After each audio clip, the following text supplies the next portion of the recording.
एक इंजेक्शन और लकवा ठीक, पूरी तरह लकवा ठीक होगा एक इंजेक्शन लगाने से। आप लोगों ने देखा होगा कहीं कहीं ऐड देखते होंगे या कहीं कहीं बोर्ड लगा हुआ होगा, लकवा निवारण केंद्र। वो लोग केवल पैरालिसिस लकवा का ही ट्रीटमेंट करते हैं, ठीक है। एक इंजेक्शन लगाते हैं, 10,000, 15,000, 20,000 तक लेते हैं, ठीक है, और मरीज ठीक हो जाता है, मरीज को आराम हो जाता है। तो कौन सा दवा, कौन सा इंजेक्शन है, क्या होता है लकवा का फुल ट्रीटमेंट, है ना, इसको हम लोग समझेंगे इस वीडियो में स्टेप बाय स्टेप। 2-3 टाइप का ट्रीटमेंट मैं आपको बताऊंगा, है ना, लेकिन सबको डिटेल में समझना है कैसे लकवा के पेशेंट को आप ठीक कर सकते हैं और लकवा का पेशेंट कैसे ठीक होता है। अगर आप भी मरीज हैं तो आप कैसे ठीक होंगे, आपको भी देखने की जरूरत है। चलिए, मैं डॉक्टर आशुतोष रंजन, मैं एक सेक्सोलॉजिस्ट हूँ। मैं ऑनलाइन और ऑफलाइन दोनों ट्रीटमेंट करता हूँ। मेरा ट्रीटमेंट करने का क्या तरीका है, मैं अपना फी लेता हूँ 500 और आपको बेस्ट से बेस्ट दवा लिख करके देता हूँ।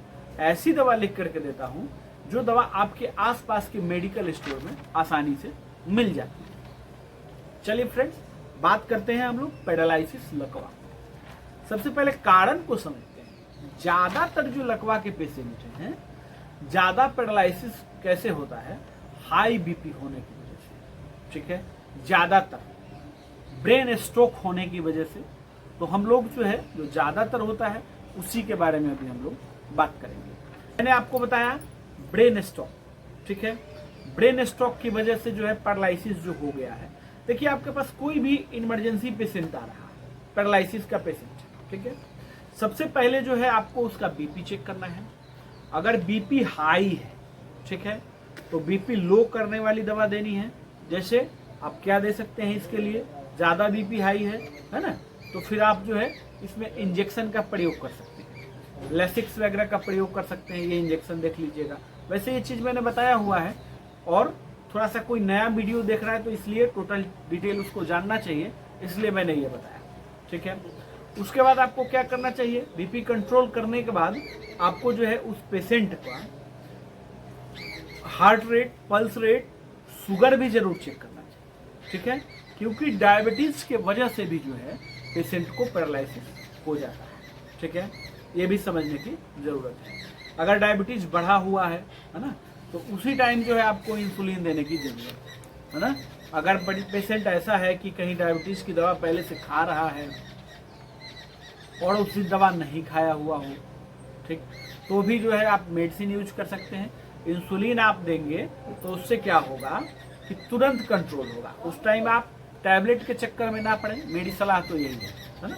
अब समझते हैं इंजेक्शन कौन सा दिया जाता है। अब आपने सीटी स्कैन कराया, ठीक है, क्या आया है, क्लॉट आया हुआ है। क्लॉट मतलब कि ब्लड का क्लॉट जम गया है, ब्लड का थक्का जम गया है, ठीक है। तो आप क्या करेंगे, उसी टाइम जो है पेशेंट को थ्रोम्बोलाइटिक एजेंट्स देना जरूरी है, ठीक है।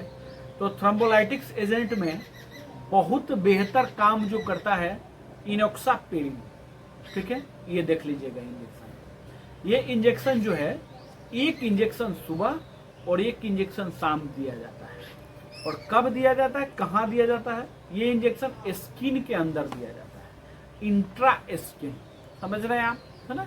जैसे ये स्किन है तो पेट में जो है स्किन थोड़ी सी मोटी होती है, तो उसमें जो है स्किन को उठा करके, ठीक, और तब इंजेक्शन आपको देना है, ठीक है।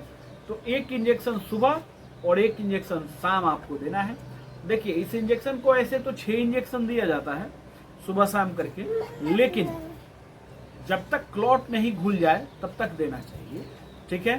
5 दिन से 7 दिन तक इस दवा को दे सकते हैं क्लॉट के घुलने के लिए, ठीक है। इस दवा को जरूर ही देना चाहिए। ये तो आपने समझ लिया, जब क्लॉट घुल जाएगा पेशेंट का तो पैरालिसिस ऑटोमेटिक ठीक हो जाएगा, है ना। उसके बाद आप जो है साथ में विटामिन B12 की टैबलेट्स देना स्टार्ट कर दीजिए।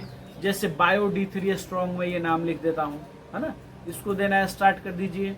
मिथाइल कोबालामिन 2500 mg का इंजेक्शन देना स्टार्ट कर दीजिए। मिथाइल कोबालामिन का 2500 का इंजेक्शन आप देना स्टार्ट करिए।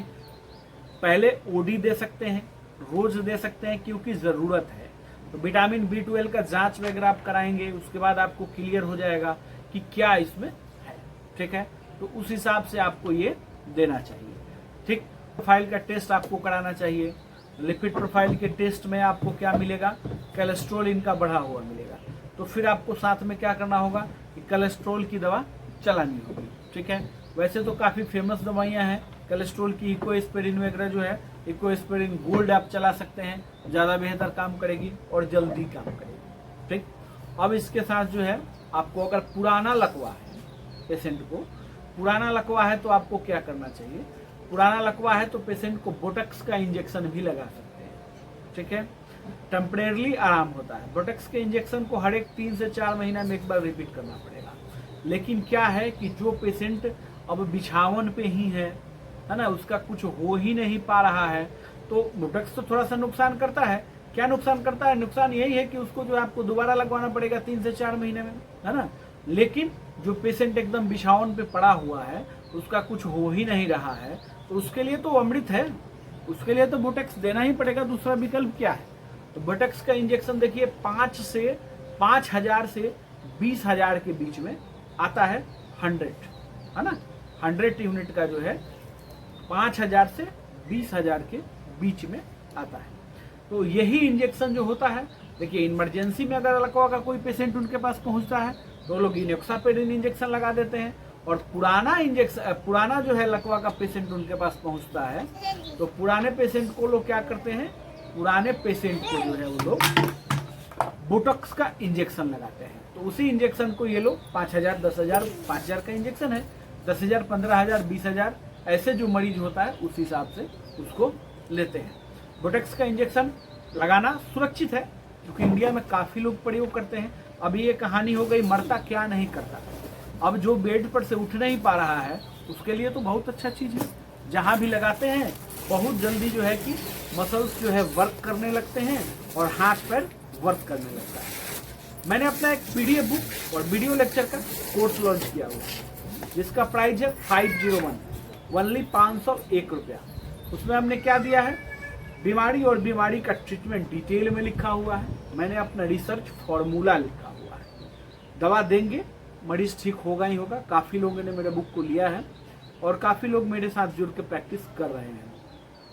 अगर आप मेडिकल सर्टिफिकेट चाहते हैं, अगर आप मेडिकल क्षेत्र में प्रैक्टिस करते हैं तो आपके पास फर्स्ट एड एक्सपीरियंस सर्टिफिकेट जरूर होना चाहिए। इससे क्या होता है कि कोई भी चेक इन वगैरह होता है तो उसमें आपको सहूलियत मिलेगी। बुक लेना चाहते हैं तो बुक लिख के मैसेज करेंगे। अगर आप ट्रीटमेंट कराना चाहते हैं, इलाज कराना चाहते हैं तो आप इस व्हाट्सएप नंबर पर मैसेज कर सकते हैं ट्रीटमेंट लिख करके। अगर आप सर्टिफिकेट लेना चाहते हैं तो सर्टिफिकेट लिख करके मैसेज करेंगे। वीडियो अच्छा लगा हो लाइक जरूर करना है, शेयर जरूर करना है। धन्यवाद।